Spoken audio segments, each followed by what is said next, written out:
ఈ మధ్య వైఎస్ జగన్మోహన్ రెడ్డి గారు హైదరాబాద్ కోర్టుకు వెళ్లారు. చూటానికిది చాలా సింపుల్ విషయమే, కానీ దీని వెనుక పెద్ద కథే నడిచింది అంటున్నారు.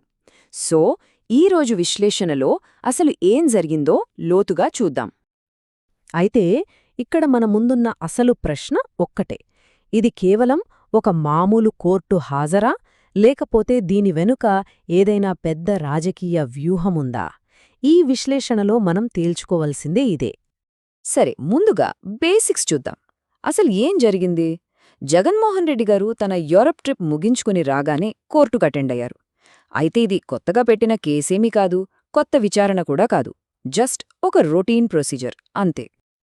అసలీ మొత్తం ప్రాసెస్ ఎంత ఫాస్ట్గా అయిపోయిందంటే, ఆయన కోర్టు లోపలున్నది జస్ట్ 20 మినిట్స్ అంతే. అక్కడ పెద్దగా ఆర్గ్యుమెంట్స్ కానీ విచారణ కానీ ఏమీ జరగలేదు. కేవలం అటెండెన్స్ వేయించుకోవడానికి వెళ్ళినట్టన్మాట.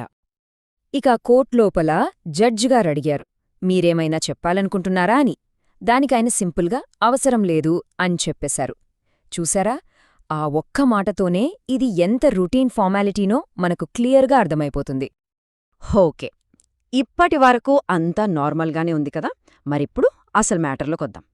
ఈ ఇన్సిడెంట్ని ఒక పెద్ద న్యూస్ ఐటంగా, ఒక అనాలిసిస్గా మార్చిన అసలు విషయం కోర్టు లోపల జరిగింది కాదు, బయట జరిగింది. కోర్టు లోపలంతా సైలెంట్గా ప్రొసీజర్ ప్రకారం జరిగిపోతుంటే, బయట మాత్రం సీన్ కంప్లీట్గా డిఫరెంట్. బేగంపేట ఎయిర్పోర్ట్ దగ్గర్నుండి నాంపల్లి కోర్టు వరకు రోడ్లన్నీ వాళ్ల అభిమానులతో, కార్యకర్తలతో నిండిపోయాయి. ఒక రేంజ్లో జనం గుమిగూడారు. అంటే ఆలోచించండి, 20 నిమిషాల కోర్టు అటెండెన్స్ అనేది పెద్ద న్యూస్ కాదు. మరి అసలు హైలైట్ ఏంటి? కోర్టు బయట జరిగిన ఈ హంగామానే. ఇదే ఇప్పుడు దేశవ్యాప్తంగా పొలిటికల్ సర్కిల్స్లో హాట్ టాపిక్ అయింది. అయితే ఇక్కడ మనం అర్థం చేసుకోవాల్సిన కీ పాయింట్ ఒకటుంది. ఈ రేంజ్లో జనసమీకరణ ఇప్పుడెందుకు జరిగింది? మామూలుగా అయితే ఏదైనా కొత్త కేసు పెట్టినప్పుడో, అరెస్ట్ లాంటివి జరిగినప్పుడో ఇలాంటి రెస్పాన్స్ చూస్తాం. కానీ ఇప్పుడెందుకు? ఈ టైం లైన్ చూస్తే మనకసలు విషయం చాలా క్లియర్గా తెలుస్తుంది. చూడండి, ఈ సీబీఐ కేసులు ఎప్పటివో తెలుసా? 13 ఏళ్ల క్రితంవే. అంతేకాదు, ఈ కేసుల విషయంలోనే ఆయన 16 నెలలు జైల్లో కూడా ఉన్నారు. మరి ఇన్నేళ్ల తర్వాత ఒక సింపుల్ అటెండెన్స్ కోసం ఇంత పెద్ద ర్యాలీ ఎందుకు? దీని వెనకున్న మర్మమేంటి? రైట్, ఇక్కడే ఈ అనాలిసిస్లోని అసలు పాయింట్ వస్తుంది. సోర్సెస్ ఏం చెప్తున్నాయంటే, ఈ జన సమీకరణ వెనుక ఉన్న అసలు ఉద్దేశం జస్ట్ ఫ్యాన్స్ లవ్ చూపించడం కాదు, దానికన్నా ఎక్కువగా కోర్టుకి ఒక స్ట్రాంగ్ మెసేజ్ పంపడమే.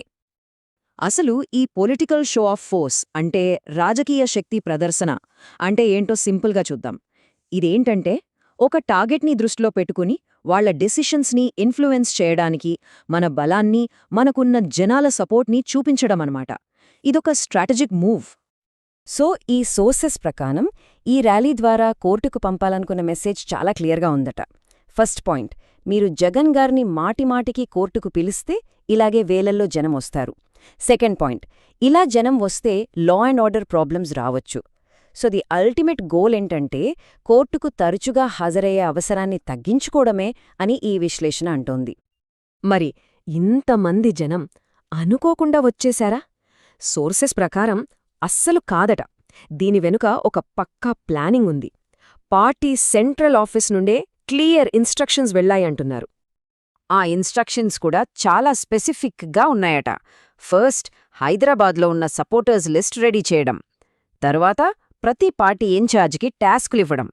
అంతేకాదు, ఒక్కొక్కరు కనీసం 10 మందిని తీసుకురండి అని టార్గెట్లు కూడా పెట్టారట. ఇంకా ఫ్లెక్సీలు, ర్యాలీ రూట్ మ్యాప్స్ అన్ని ముందుగానే ప్లాన్ చేసుకున్నారు. ఇవన్నీ వింటుంటేనే ఇది ఎంత పక్కాగా జరిగిందో అర్థమవుతోంది.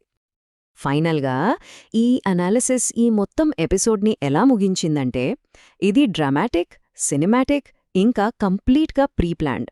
అంటే ఇది జనాల నుండి స్పాంటేనియస్గా వచ్చిన సపోర్ట్ కాదు, కేవలం ఒక పొలిటికల్ స్ట్రాటజీలో భాగం అని క్లియర్గా చెప్తోంది. సో ఈ మొత్తం విశ్లేషణ మన ముందొక పెద్ద ప్రశ్నను వదిలివెళ్తోంది. ఈ సంఘటనను ఒక పొలిటికల్ మాస్టర్ స్ట్రోక్గా చూడాలా, లేకపోతే మన జ్యుడిషియల్ సిస్టమ్కు విసిరిన ఒక సవాలుగా భావించాలా? ఇది ఖచ్చితంగా ఆలోచించాల్సిన విషయం.